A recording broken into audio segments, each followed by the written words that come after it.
Shalom Bapak, Ibu, Saudara dan Saudariku yang dikasihi oleh Tuhan. Pada pagi hari ini kita akan mendengarkan Sabda Sadik pada pagi hari ini yang bertema sikap kita dalam menyambut kelahirannya. Matius pasal yang kedua ayat 1 dan kedua berkata, sesudah Yesus dilahirkan di Betlehem di tanah Yudea, pada zaman Raja Herodes, datanglah orang-orang Majus dari timur ke Yerusalem dan bertanya-tanya, di manakah dia, Raja orang Yahudi yang baru dilahirkan itu? Kami telah melihat bintangnya dari timur dan kami datang untuk menyembah dia. Bilangan pasal 24 ayat yang ke-17, aku melihat dia, tetapi bukan sekarang. Aku memandang dia, tetapi bukan dari dekat. Bintang terbit dari Yakub, tongkat kerajaan timbul dari Israel dan meremukkan pelipis-pelipis Moab dan menghancurkan semua anak Set. Bapak Ibu, kita belajar dari sikap orang Majus pada pagi hari ini. Siapa orang Majus itu? Orang Majus adalah orang-orang yang bijaksana dan terpelajar. Mereka juga ahli perbintangan, sebab orang itu, orang dari timur, mereka itu sangat tekun belajar tentang ilmu perbintangan. Orang Majus, mereka datang dari timur, dari negeri Persia. Saat ini disebut negara Iran. Menurut tradisi kuno bahwa orang Majus berjumlah 3 orang yang bernama Kaspar, Melchior, Belsasar. Tapi tidak dicatat di dalam Alkitab nama-nama tersebut. Tetapi menurut Injil Matius pasal yang kedua ayat 1, orang Majus itu datang dari timur ke Yerusalem untuk menyembah Kristus yang sudah lahir. Sikap kita untuk menyambut kelahirannya yang pertama adalah perilaku dan sikap mencari Tuhan.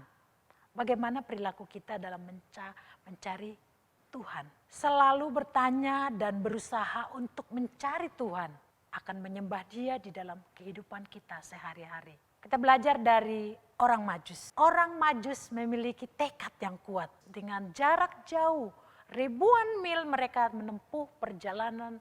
Mereka menyediakan waktu untuk menemui bayi Yesus melalui mimpi, di mana untuk melewati jalan lain agar tidak lagi menemui Herodes. Mereka mentaatinya biarpun itu melalui mimpi. Dengan kerendahan hati mereka mengikuti petunjuk bintang dari Tuhan. Tapi di dalam Efesus pasal yang ke-6 ayat yang ke-10 berkata, hendaklah kamu kuat di dalam Tuhan, di dalam kekuatan kuasanya. Untuk itu janganlah kita pernah bermegah diri dengan mengandalkan kekuatan kita, kepintaran kita. Tetapi mari kita bergantung kepada Tuhan.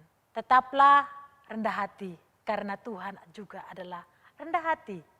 Sebab Dia lahir di kandang domba dan ditaruh di dalam palungan. Palungan itu menunjukkan kepada hati. Di situ Tuhan hadir. Palungan itu adalah hati kita yang rendah hati, bahwa Dia hadir di hati kita. Sikap yang kedua, selalu untuk bertanya dan ingin tahu tentang pribadi Yesus. Bapak Ibu, kalau kita perhatikan, Herodes, Raja Herodes mendengar berita bahwa Yesus telah lahir. Menurut Herodes bahwa yang lahir itu adalah Mesias.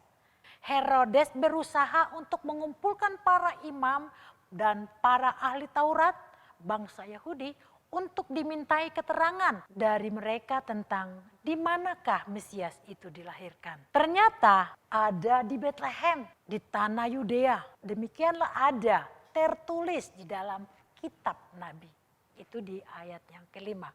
Dari sanalah juga bangkit seorang pemimpin yang akan menggembalakan umat Israel. Melalui bintang timur, mereka menemukan bayi Yesus, yaitu Mesias yang telah lahir. Jadi sikap yang kedua, selalu untuk bertanya dan ingin tahu tentang pribadi Yesus dan berusaha mencarinya dan menemukannya. Sikap yang ketiga, sikap yang taat, T-A-A-T, taat. Biarpun diperingatkan melalui mimpi, mereka taat. Di pasal 2, Matius ayat yang kedua, Matius pasal yang kedua ayat yang ke-12, di situ mereka taat. Dan karena diperingatkan dalam mimpi supaya jangan kembali kepada Herodes, maka pulanglah mereka ke negerinya melalui jalan yang lain. Dan Tuhan Yesus pulang ke negerinya dan dia juga bertumbuh dibesarkan di sana. Mereka tidak lagi menemui Raja Herodes. Nah, sikap taat amatlah berperan dalam kehidupan kita sehari-hari dalam mengikut Tuhan melalui firman dan perkataan Tuhan bagi kehidupan kita. Kalau kita sudah tahu firman, sudah kita dengar, kita sudah baca, sudah mengerti, tetapi kalau kita tidak taat, sama saja tidak ada artinya. Taatilah firman Tuhan, taatilah apa kata Tuhan, dan hiduplah di dalam firman Tuhan. Supaya kita juga menjadi suratan firman Allah yang hidup, dan itu hidup dalam kehidupan kita. Dan suratan yang dibaca oleh orang lain, dapat dibaca oleh orang lain, dan kita disukai oleh orang lain, disukai oleh banyak orang, dan kita pun teman-teman kita dan banyak juga jumlah orang yang mengikut Tuhan bersama dengan kita, karena kita menjadi berkat, kita menjadi teladan, kita menjadi patron. Puji nama Tuhan, lewat renungan ini sikap kita menyambut Tuhan kelahirannya, mari persiapkanlah hatimu di dalam menyambut kelahirannya. Puji nama Tuhan, kita akan berdoa. Tuhan, terima kasih buat hari ini, kami bersyukur buat firman-Mu dan kami memiliki sikap untuk kami dapat menyambut Tuhan dengan kelahirannya di dalam hati kami. Terima kasih Tuhan Yesus yang baik, kami bersyukur. Haleluya. Amin.